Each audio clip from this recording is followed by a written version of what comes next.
Oke, kita lanjutkan tentang ini ya, sintaksisnya ya.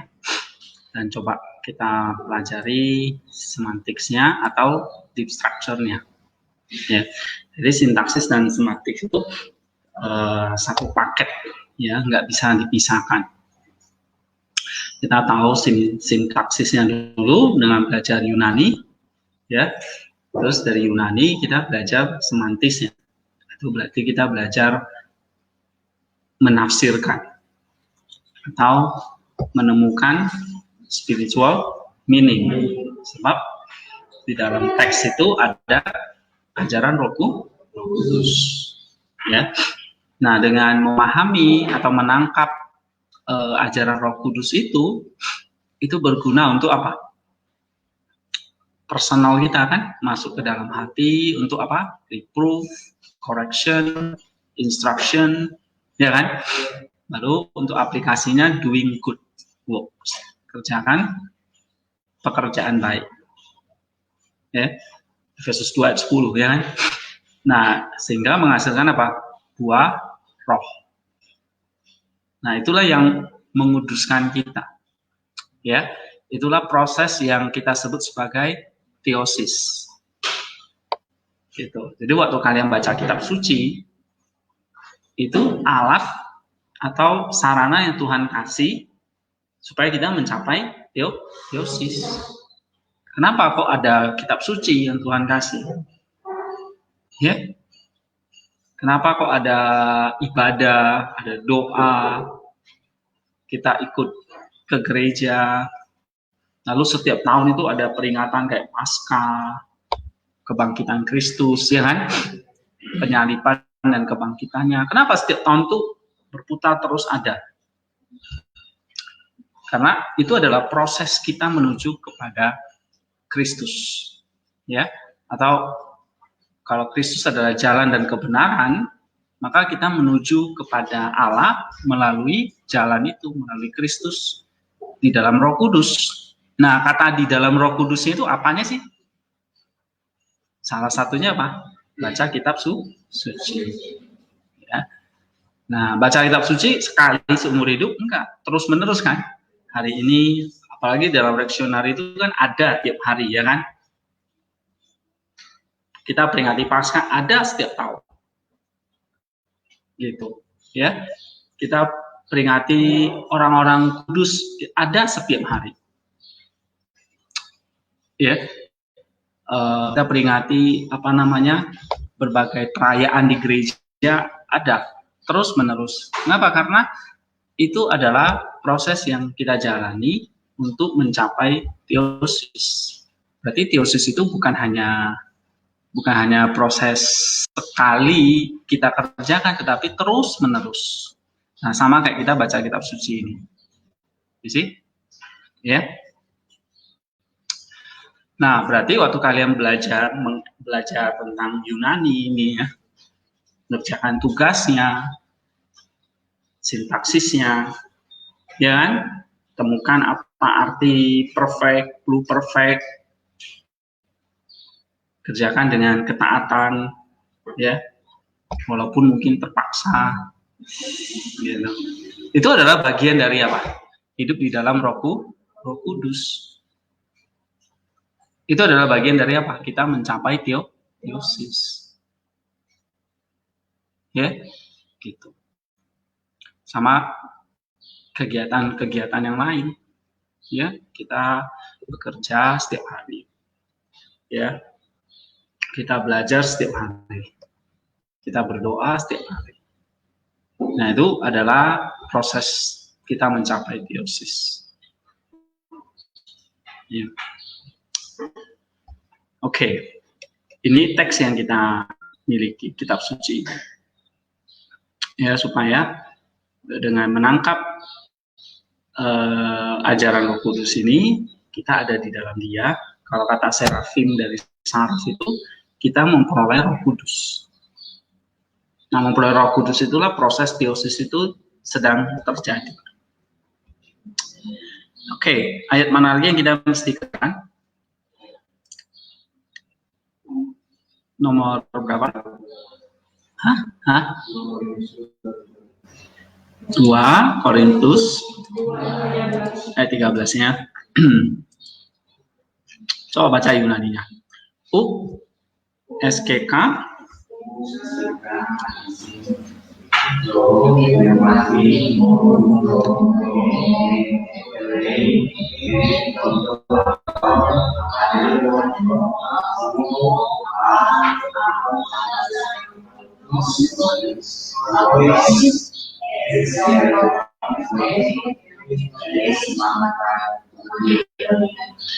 is Makedonian. Ya, SKK anesin toniumatimu tomere neti tonton adelfonmu ala apotasanenos autois elixelton is Makedonian. Ya, tetapi hatiku merasa tenang karena aku tidak menjumpai saudaraku Titus. Sebab itu aku minta diri dan berangkat ke Makedonia. Oke, coba kita lihat anti-diagramnya ya. Nah, secara sintaksis itu ada berapa kolom? 1 ya kan? Iya. Lihat di buy box ada kan?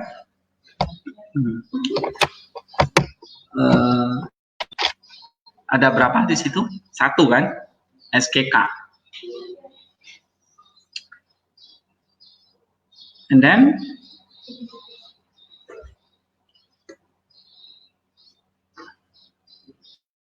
SKK itu artinya apa?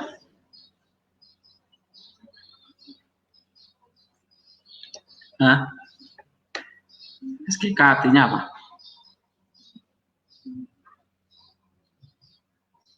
Mati.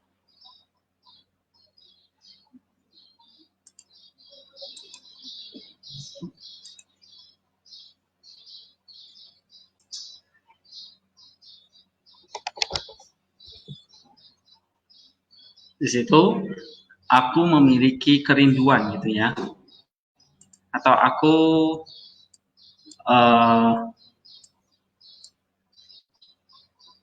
hatiku tidak tenang gitu ya.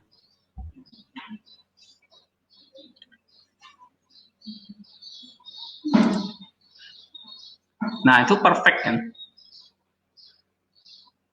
SKK itu kan dari kata eko, aku memiliki kegelisahan gitu ya, atau anesin.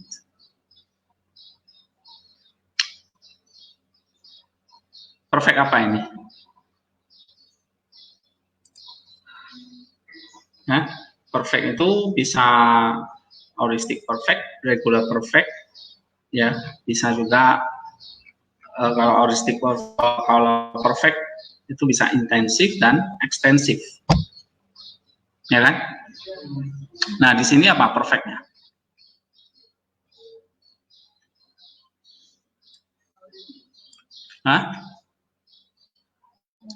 Heuristic pada saat itu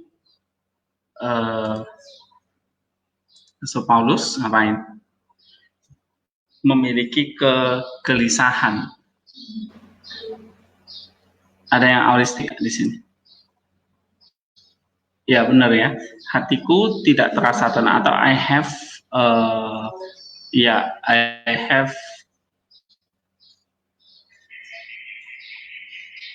I had no rest gitu ya. I had no rest in my spirit. Nah ini lebih kepada apa yang terjadi di masa lampaunya pada saat itu, ya. Atau ini disebut dengan seperti kayak dramatic perfect atau heuristic perfect, ya. Aku memiliki kegelisahan, ya. Dan di sini sebab aku tidak menjumpai saudaraku Titus, ya. Ini nah ini infinitif. Nah hari ini kita mau belajar infinitif, ya. Sebab aku tidak menjumpai Titus saudaraku. Oke.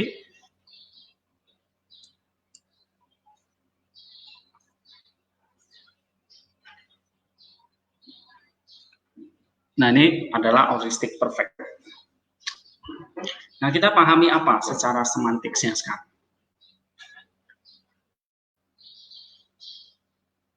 Berarti pada saat itu, ya, Paulus punya kegelisahan. Alasannya, dia tidak atau dia belum menjumpai Titus. Ya.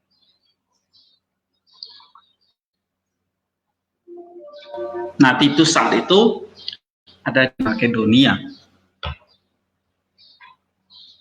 Ya. Nah, Makedonia adalah apa? Satu di daerah di Yunani, ya, yang banyak membantu gereja di Yerusalem. Ya. Tetapi Paulus mengalami yang namanya kegelisahan hati atau anesin atau pneumati, ya, di dalam roh. Oke, kalau kita terjemahkan kan, I have no rest in my spirit. Nah, di ini apa? Aku gelisah nih di dalam roh. Artinya apa ini? I had no rest in my spirit. Kan gitu kan? Terjemahan literalnya kan? I had no rest to pneumati mu. Ini dative of spirit, ya kan? I had no rest in my spirit. Oke? Di dalam rohnya Paulus ini, dia mengalami kegelisahan.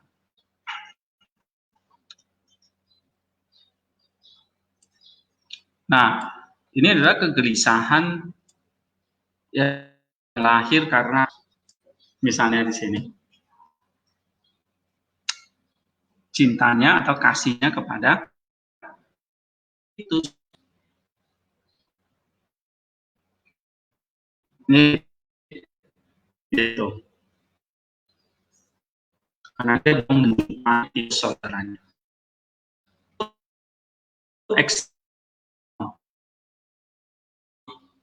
Kan ke Makedonia. Nah, jadi dia memiliki kegelisahan dulu, baru dia pergi ke Makedonia. Ya, tentu untuk menjumpai Titus. Gitu. Ya, jadi kalau ada kasih, itu timbul rasa apa ya? Bukan hanya di dalam aja ya, gelisah, tapi juga action gitu. Gitu ya. Ya. Jadi kasih enggak hanya pasif gitu ya, tapi juga action. Enggak hanya bergumul secara spiritual, secara roh gitu ya, gelisah secara roh itu kan berarti kayak apa ya, orang tuh gelisah secara roh, berarti kan dia bisa khawatir ya kan, dia cemas, tapi itu cemas yang kudus gitu, karena di dalam roh. Berarti cemas yang dibawa di dalam doa misalnya, ya, cemas yang positif, bukan cemas yang akhirnya membawa orang itu depresi lalu melakukan hal-hal yang nggak baik. Nah, itu depresi itu kecemasan yang itu salah satu dari 7 atau 8 dosa maut, ya kan, depresi. Tapi ini adalah kecemasan yang kudus. Karena apa? Karena lahir dari kasih tadi. Ya. Tetapi kalau kita lihat di sini apa itu? Paulus menunjukkan dia kasih itu pertama secara spiritual dia cemas, tentu dia berdoa kepada Tuhan. Ya kan? Pasti. Lalu yang kedua, dia action, dia bertindak. Iya kan? Buktinya dia berangkat ke Makedonia. Nah, itu deep structure-nya di sini. Jadi deep structure-nya kita belajar apa? Belajar dari Rasul Paulus, dia mengasihi Titus, ya, atau katakanlah dia ingin menjumpai Titus, dia tentu ingin pasti ada sesuatu nih dengan Titus kan. Paulus ingin jumpai Titus ngapain? Pasti ya ini kan anak rohani dia, saudara dia.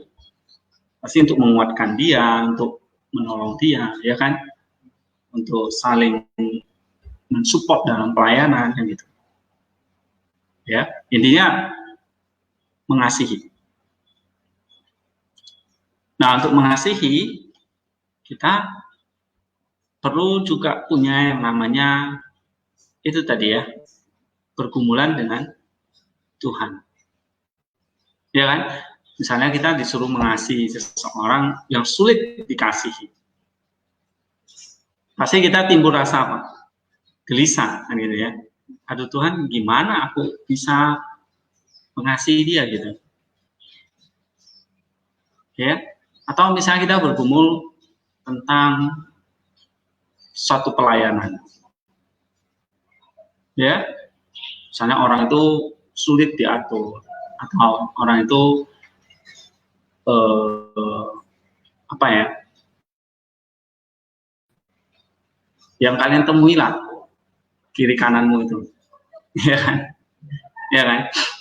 Ya, orang itu menyebalkan, orang itu sulit diatur, orang itu maunya sendiri. Nah, kita kan maunya orang itu taat, ya kan? Orang itu baik sama kita, orang itu apa namanya bisa kerjasama dengan kita, kan gitu ya. Tapi kan ternyata kan nggak semua orang tuh begitu. Ya, tapi kita dengan orang itu gimana? Tetap harus mengasihi kan? Kenapa? Karena kita melihat dia itu, kita melihat siapa sebetulnya. Kita melihat dia adalah gambarnya Allah juga kan? Gitu.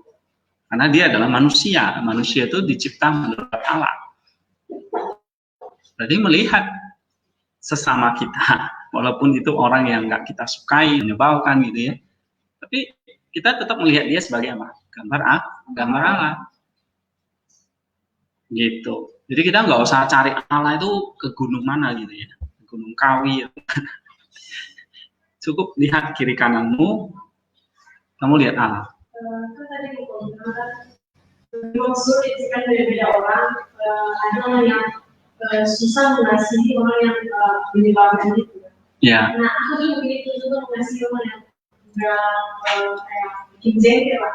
Terus kan dia udah dengar nih, itu kebenaran dari Yesus mengajar. Nah, kalau kita nggak melakukan begitu, kita tidak sesuatu itu dosa nggak kalau kita nggak?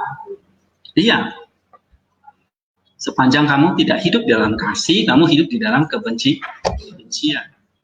Jadi nggak ada di tengah-tengah. Saya nggak kasih dia, ya udah berarti saya ya pokoknya antara terang atau gelap, kasih atau benci. Nggak ada abu-abu, nggak ada remang-remang gitu, setengah terang setengah gelap. Ya. Nah, kalau kamu tidak mengasihi dia, bahkan membenci dia, ya kamu hidup di dalam dosa.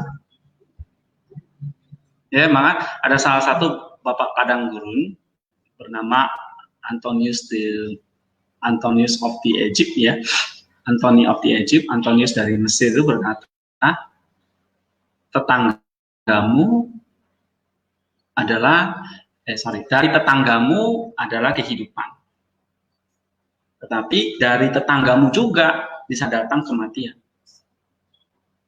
Gitu. Ya, artinya gini, kalau kita mengasihi dia, kita hidup. Tapi kalau kita membuat tetangga kita tersandung, itulah yang membuat kita mati. Artinya berdosa. Ya kan? Nah, dari tetanggamu adalah kehidupan, tapi dari tetanggamu juga adalah kematian. Gitu. Nah, ini artinya kita diberi pilihan sama Tuhan, mengasihi tetangga kita atau membenci dia. Nah, kalau kita mengasihi itu kehidupan, tapi kalau kita membenci itu adalah kematian. Jadi pilihannya cuma dua ya, mengasihi atau membenci, hidup atau mati, terang atau gelap. Nggak ada pilihan di tengah-tengahnya. Pak, saya nggak mau mengasihi tapi nggak mau membenci. Kalau kamu nggak mengasihi, ya membenci. Nggak ada pilihan yang ke lain, nggak ada pilihan ketiga gitu. Cuma dua pilihan. Ya, sama kalau kamu nggak bisa mengampuni, ya kamu hidup dalam kebencian. Berarti kamu sedang hidup di dalam dosa, dalam kegelapan. Karena Allah itu terang, nggak bisa ditawar lagi. Kalau di luar dia, kita gelap. Kan gitu. Ya, kalau di dalam dia ada terang. Oke. Nah, itu Tony of the Egypt ya. Pertanyaan itu bagus. Nah, kalau kita lihat sesama kita tuh sedang belajar untuk mengasihi dia. Sebab yang kita lihat dia itu adalah gambarnya Allah. Jangan lagi lihat dia itu sebagai apa ya? Sebagai yang jahat gitu. Jadi lihatlah dia sebagai gambar Allah. Ya. Nah, kemarin kan saya ada nulis tentang apa itu ya? John Climacus ya, baca nggak kalian? Ini salah satu ya.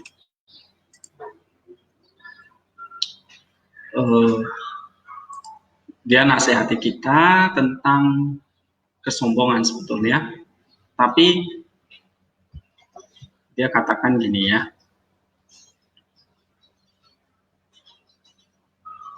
Kita coba lihat.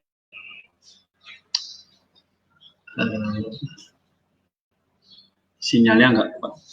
Oke deh.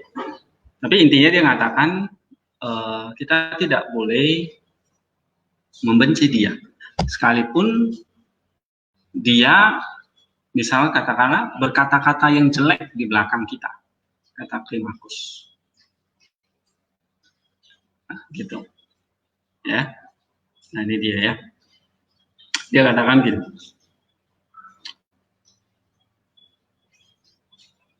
Ya. Orang-orang yang berjiwa luhur menanggung hinaan dengan tenang dan rela. Tapi hanya yang suci dan benar yang dapat mendengar pujian tanpa celaan. Ketika Anda mendengar bahwa tetangga atau teman Anda telah memfitnah Anda di belakang Anda, atau bahkan di depan Anda, justru dikatakan pujilah dan cintai dia. Oke, bukan orang yang mencela dirinya sendiri yang menunjukkan kerendahan hati, karena siapa yang tidak akan menjaga dirinya. Tetapi ia yang difitnah oleh orang lain, namun terus menunjukkan cinta. Ya, waduh, nggak mungkin ini Tuhan, sulit. Ya memang sulit.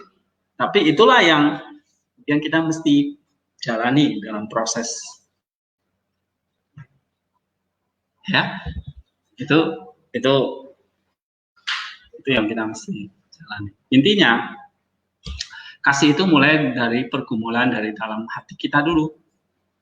Sama seperti Paulus tuh, dia gelisah di dalam hatinya kan, dalam rohnya. Gitu. Bisa nggak ya kita misalnya mencintai, mengasihi dia, nah kita bergumul dengan Tuhan. Ya, nggak langsung kita bisa action gitu. Nggak bisa langsung kita action tuh mengasihi dia. Tapi kita perlu melalui yang namanya proses pergumulan di dalam roh, ya, pergumulan dengan Tuhan, gitu. Tapi bukan hanya sampai di situ, kita harus apa? Ambil tindakan, ya, ambil tindakan. Nah, seperti Paulus tadi, dia pergi ke Makedonia, ya.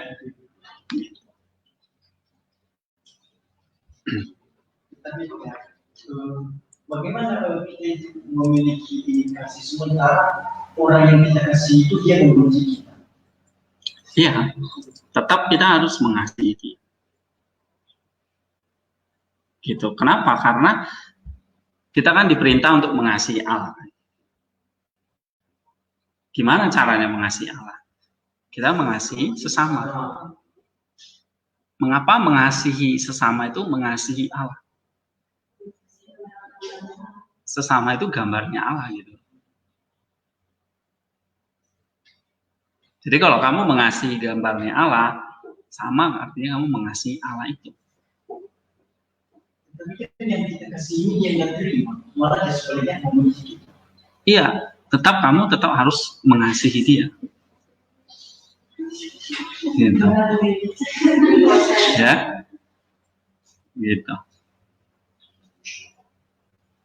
Itu sesuatu yang udah nggak bisa ditawar. Makanya Rasul Yohanes bilang kan pilihannya cuma dua, terang atau gelap, gitu. Ya. Berarti kasih ini suatu kami kepada kita. Apa? Kasih ini satu jaminan kepada kita untuk selamat. Jaminan, ya. Jadi itu adalah apa namanya, kesempurnaan dari teosis itu adalah kita menjadi serupa Kristus. Dia adalah kasih, ya, kita juga mencapai kasih itu. Ya kan? Jadi love itu udah paling tinggi, nggak ada lagi. Ya. Nah, untuk mencapai yang namanya kasih itu memang nggak gampang. Ya. Kamu aja lah, mengasihi dirimu aja kamu susah. Apalagi mengasihi orang lain, apalagi itu musuh. Ya kan? Kalau kamu mengasihi dirimu, kamu tahu dirimu itu harus diapain. Disucikan, dikuduskan. Tapi kamu terus berbuat dosa. Ya kan? Kamu biarin dirimu itu dibodohi. Kamu biarin dirimu itu jatuh dalam dosa, kamu nggak mau bangkit. Kamu dikasih nasihat nggak mau dengar. Ya? Kamu biarin dirimu itu malas. Ya kan? Padahal itu untuk kebaikan kita sendiri kita malas. Berarti kita sendiri sebetulnya tuh nggak mengasihi diri kita. Gitu. Ya, nah itu sesuatu yang memang sulit sekali ya. Tetapi memang kita harus kata Weridi ini adalah kita mesti mencoba bangkit gitu ya. Ya, dia katakan setiap orang Kristen itu harus mencoba untuk mencintai Allah, menaati perintahnya. Selama kita dengan tulus melakukan itu, berusaha melakukan itu, bagaimanapun lemahnya usaha atau askesis kita dan sering jatuh, nah kita sudah dalam proses teosis. Ya, gitu. Jadi tergantung kematangan atau tingkat hubungan dia itu dengan Allah. Ya, ada orang yang cepat sadar, lalu dia cepat bertobat. Tapi ada orang yang nggak sadar-sadar. Ya, dia biarkan dirinya terus dalam dosa. Padahal dia tahu itu berdosa. Tapi dia menikmati dosa itu. Nah, itu sulit sekali ya mengasihi diri. Ya kan? Kita mengasihi diri itu kan berarti kita tidak membiarkan diri kita jatuh ke dalam dosa. Tetapi kita terus membiarkan diri itu. Berarti kita nggak mengasihi diri kita. Nah, apalagi kita disuruh mengasihi sesama, mengasihi Allah gitu. Ya toh? Nah, itu tapi itulah proses yang kita tuh mesti jalani ya. Oke.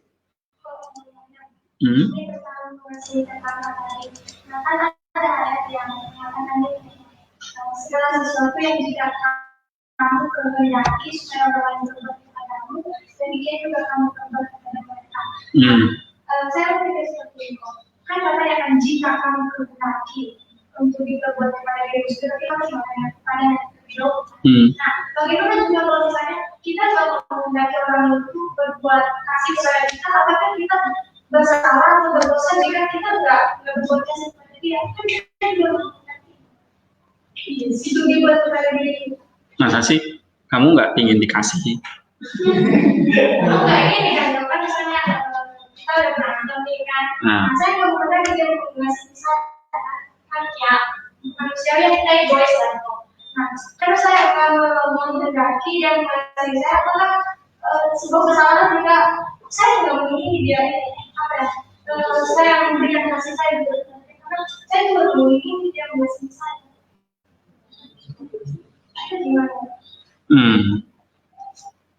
Jadi maksudnya kan kalau kita udah bermusuhan nih sama teman, ya kan kita nggak ingin menjalin relasi sama dia, mengasihi dia apalagi kan.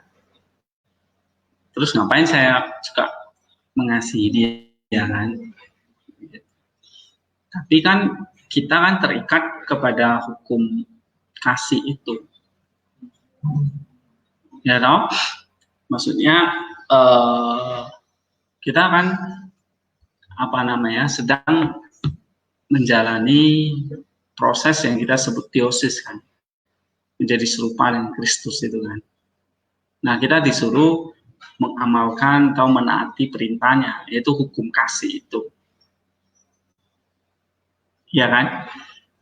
Nah, kalau kita ada diikat oleh hukum kasih itu, ya mau nggak mau kita mesti belajar mengampuni dia, gitu. Menaati perintah Kristus itu tadi. Kan Tuhan bilang, sebelum kamu mengampuni dia atau berdamai dengan dia, ya kan, kamu tidak tidak perlu lah ya datang berdoa kepadaku kan. Ya dong, di Matius berapa itu? Pasal yang kita kemarin pernah bahas itu tentang pengampunan itu kan. Matius pasal berapa itu? Kalau kamu, nah coba lihat ya. Matius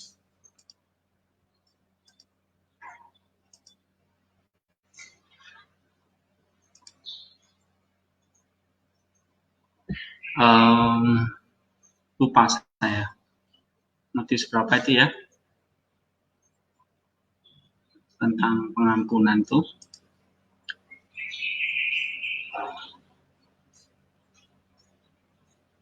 Yang kita baru bahas itu loh, hari Senin yang lalu.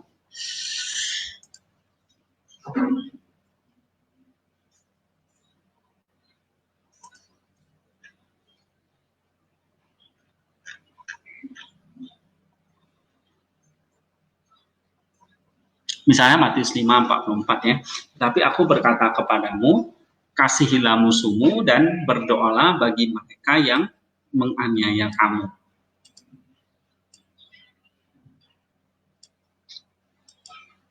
Ya kan? Nah, kita terikat kepada hukum Kristus itu. Gitu. Sehingga kita nggak bisa mengatakan, ya aku nggak perlu mengasihi dia karena aku nggak menginginkan kasihnya, gitu. Tapi ada firman Tuhan mengatakan Matius 5:4, kasihilah musuhmu dan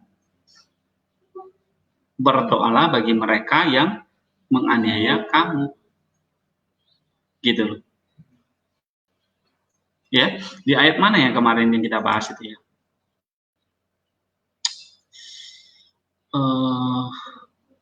Hah? Kok tiba-tiba lupa ya? Yang saya katakan relasimu dengan Tuhan itu bergantung gimana relasimu dengan sesama. Itu di mana ya?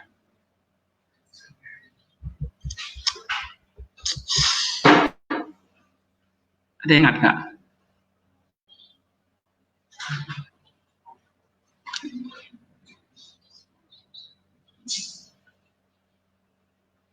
Coba pinjam kita.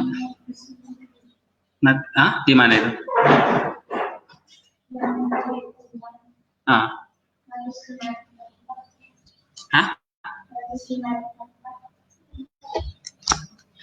Kamu lagi. Yang kita bahas di kelas itu loh. Kekuatan apa? Matius berapa? 6 ayat.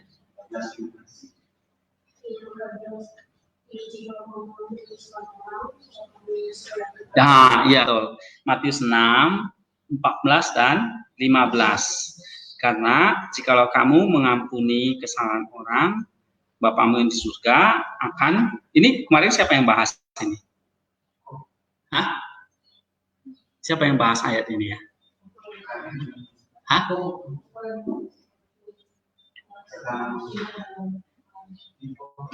Tetapi jikalau kamu tidak mengampuni orang, Bapamu juga tidak akan mengampuni.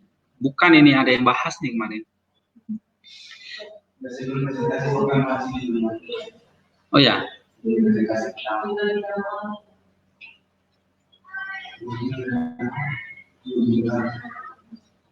Oke lah. Apa ya nih ingatkan kita? Karena jikalau kamu mengampuni kesalahan orang, Bapamu yang di surga akan mengampuni kamu juga. Tetapi jikalau kamu tidak mengampuni orang, Bapamu juga tidak akan mengampuni kesalahan. Kan gitu. Nah, kita terikat kepada perintah Allah seperti ini. Harus mengampuni. Bahkan love your enemies. Gitu. Mengasihi musuhmu. Ya, gitu. Oke, ayat yang lain mana?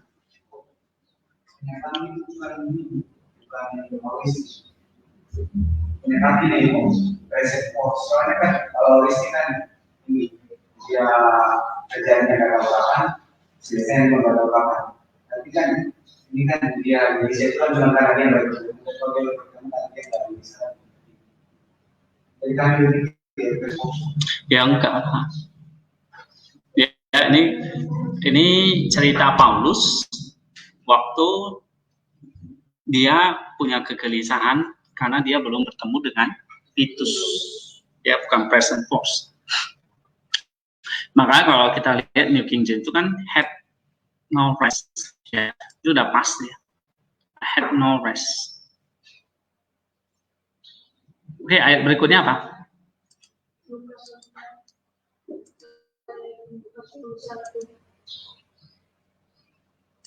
Lukas 4.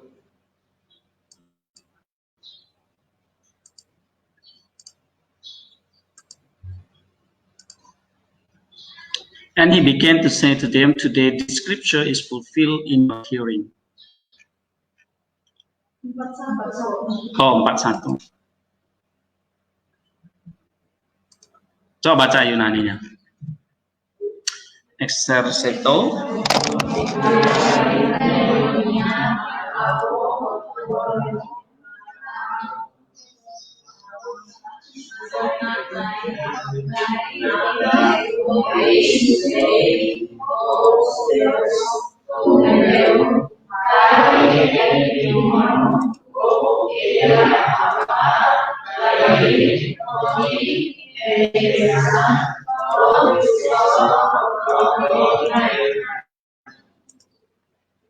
Ya.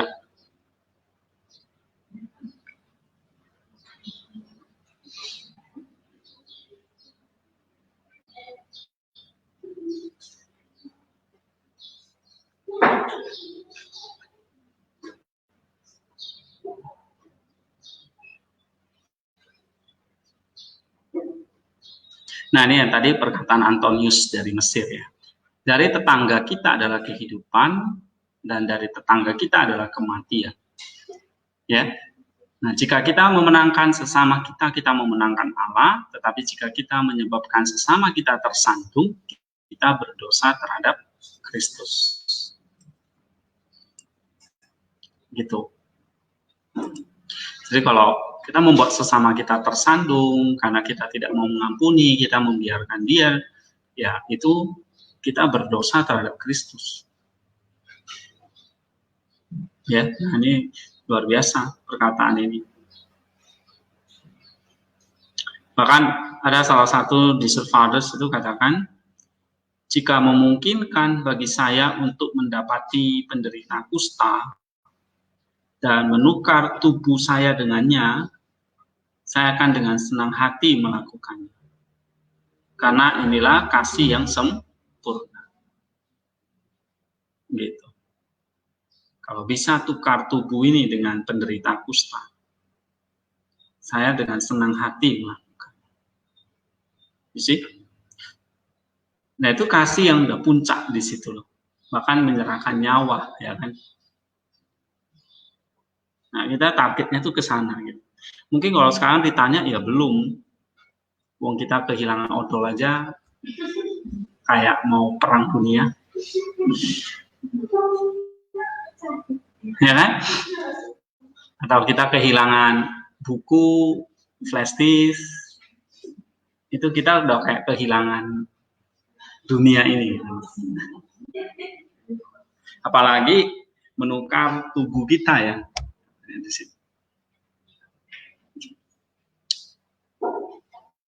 Oke. Ya, saya kira ini sulit. Ya, tapi ada kasih karunia Allah. Makanya tadi ya, ada sinergi, ada askesis kita dengan Roh Kudus. Ya. Nah, nanti kalian baca ini tentang teosis ini. Sehingga mindset kita itu adalah mindset bukan mindset yang membuat kita tuh nggak ngerti ini hidup ini mau kemana gitu. Tapi kalau kita pakai teosis ini, kita jadi tahu ngapain saya jadi orang Kristen, ngapain saya melayani, ya, ngapain nanti saya berkeluarga misalnya, ngapain saya jadi pendeta misalnya, ngapain saya ke gereja, atau saya melayani Tuhan. Nah, kita harus punya mindset yang namanya teosis. Baru nanti hidup ini punya makna, punya segala hal yang kita kerjakan itu punya makna, punya arti gitu. Ya, kalau kita menjalaninya dengan teosis. Ya. Oke, kita harus lihat ini lagi. Lukas 4:41, yang mana perfectnya?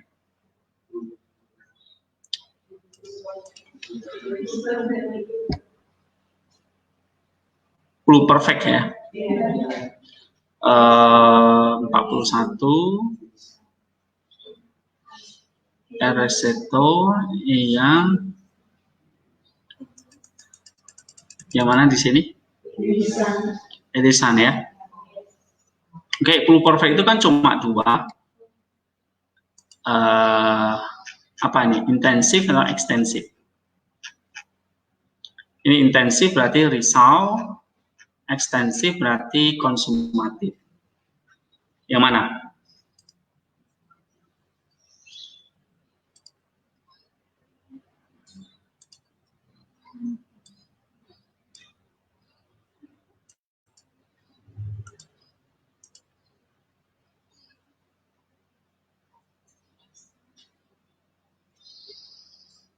Karena mereka tahu bahwa ia adalah Mesias. Edisan. Kalau pluperfect itu artinya past perfect. Ya, berarti nomor satu itu apa? Intensif atau ekstensif? Intensif, result ya. Resultatif pluperfect. Ya. Betul ya. Jadi mereka tahu bahwa dia adalah Mesias. Hasilnya adalah tahu bahwa dia adalah Mesias.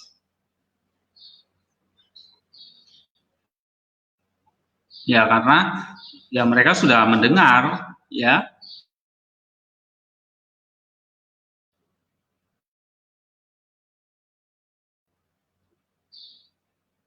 Ya. Apalagi udah dinubuatkan di dalam perjanjian lama. Gitu. Oke. Di sini diterjemahkan apa? New ya, tahu, lampau ya. Tapi lampau yang bersifat pluperfect atau past perfect.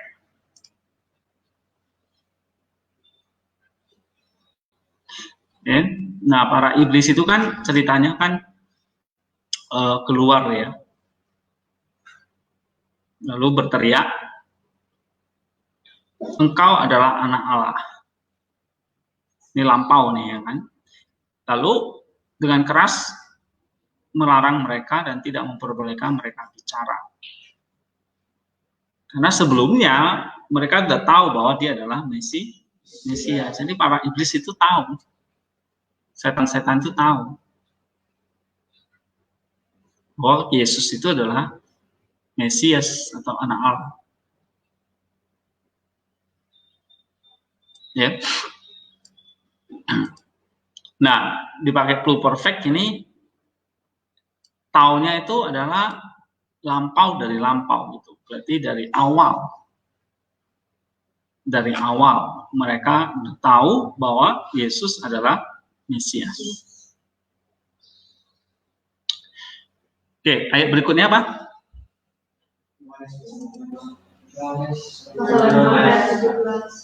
Satu orang aja. Maklum ini udah tua soalnya. Banyak yang ngomong jadi nggak jelas. Dan ini ya 6:17 ya. Dan menyeberang ke Kapernaum, ketika hari sudah gelap, Yesus belum juga datang mendapatkan mereka. Oke, diagramnya kita lihat yang mana pluperfect-nya.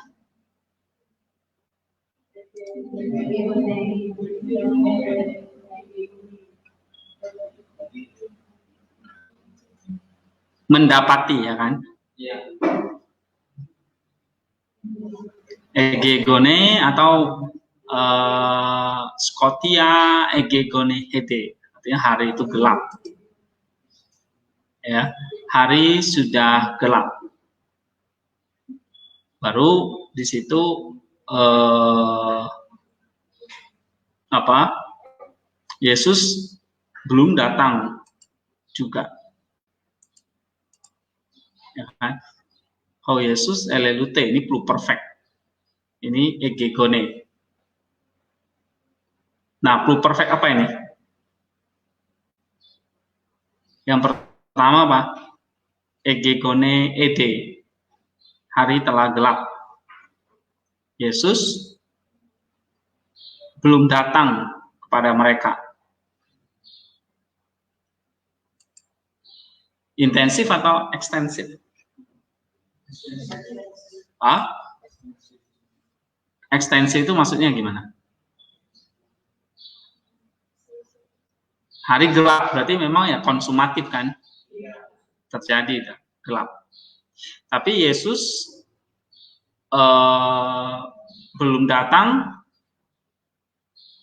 Ini pluperfect juga. Elelute. Belum datang kepada mereka. Itu apa? Ekstensif atau intensif?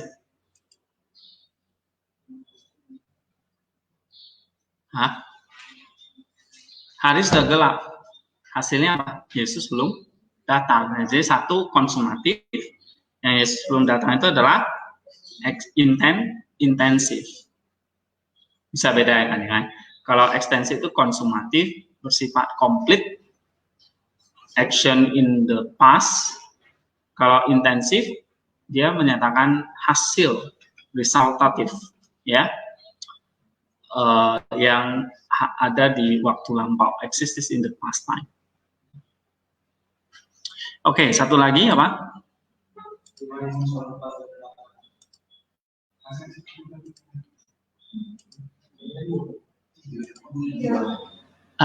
Oh, ada 3 ya. Satu lagi apa? Oke. Ngomong. Erkonto. Oh, sebelumnya ya. Coba kita lihat diagramnya. Coba bayangkan waktunya gitu ya. Imagine the situation. Oke. Nah, di situ kan dikatakan menyeberang ke Kapernaum. Ya kan, mereka menyeberang Erkonto Teran Talases is Karfanaum. Ya. Lalu mereka menyeberang, Talases itu berarti danau ya, menyeberang ke Kapernaum. Ini nyebrangnya bukan di jalan tapi lewat danau. Got into the boat and started across the sea. Menyeberangnya, kata menyeberangnya apa itu? Intensif atau ekstensif? Ya, jadi nyebrang, terus hari gelap, Yesus belum datang.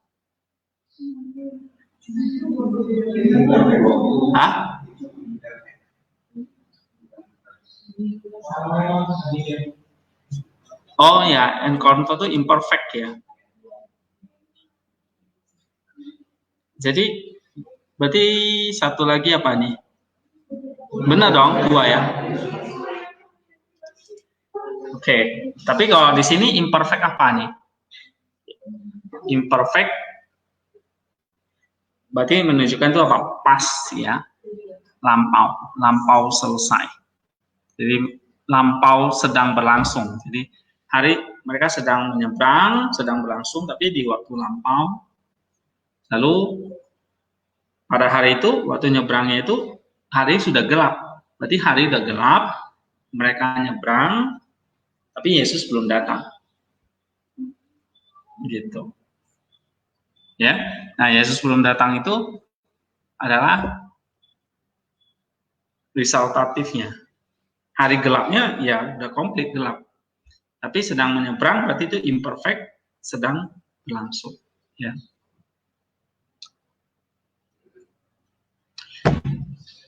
Oke, satu lagi 6:17 ya. Sorry. 4 ayat 8. Coba baca. Hoigar matetai.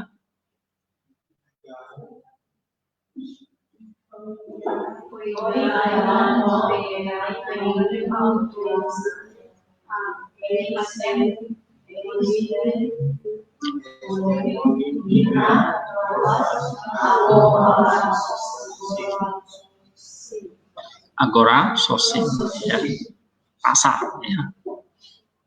membeli agora, membeli di pasar. Okay, Holger mate time out to avele to tesan esten Polin hina provas agora sosin.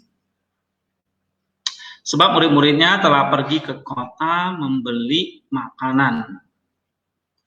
Nah, kata berangkat itu ya, atau pergi, itu pluperfect apa?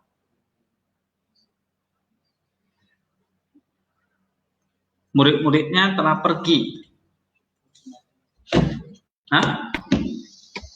Apa? Konsumatif. Ya kan? Telah pergi. Berarti itu menunjukkan completion, konsumatif. Oke? Bukan hasil ya.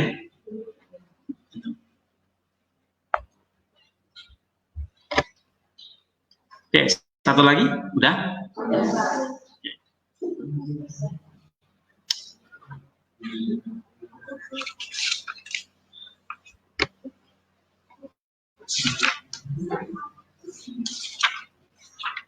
Ada yang mau ditanyakan tentang PR ini, pluperfect?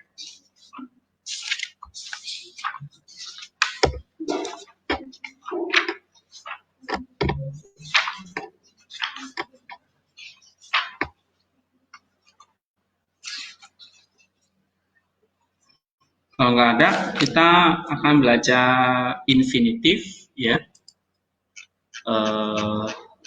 Kalian kerjakan di mana yang PR-nya tadi? Di file ya. Jadi nanti di submit di Classroom ya. Oke.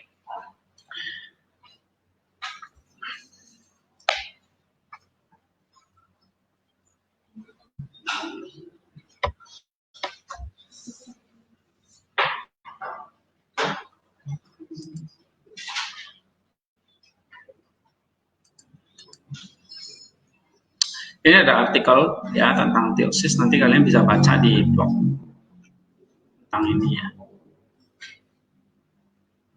Oke, kalau nggak ada kita break dulu deh, nanti kita masuk